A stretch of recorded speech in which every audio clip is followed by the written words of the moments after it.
Kylie Padilla nakarelate sa pinagdadaanan ng viral na ina na tinapos ang sariling mga anak.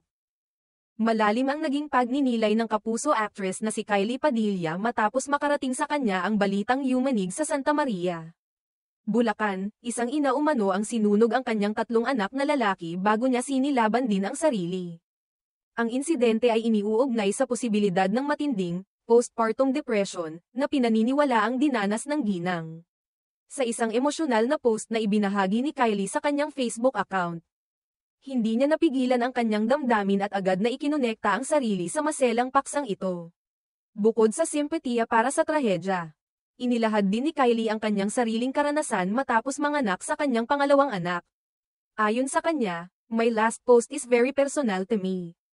After giving birth to my second son, I also suffered and still suffer from complications of childbirth or BNAT, as they call it."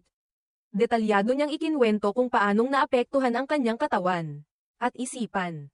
Isa sa mga matinding naranasan niya ay ang komplikasyon mula sa spinal cord injection, kung saan hirap siyang makalakad at tila nanginginig ang ibabang bahagi ng kanyang katawan. Nakaranas din siya ng matinding pagod, pananakit ng katawan, at matitinding sakit ng ulo.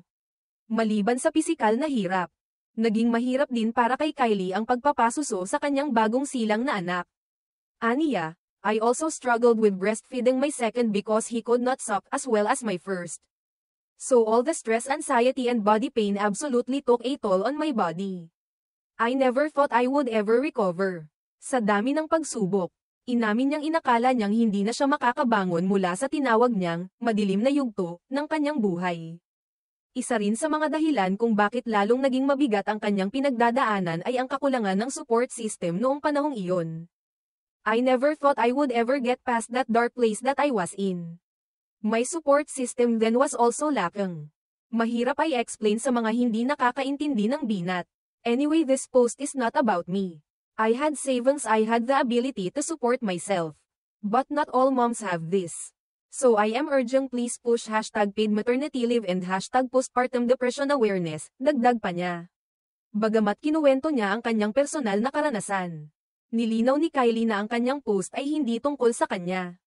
Sa halip, ginamit niya ito bilang panawagan para sa mas malawak na suporta sa mga ina, lalo na sa mga walang kakayahang pinansyal o emosyonal na harapin ang mga hamon ng postpartum period.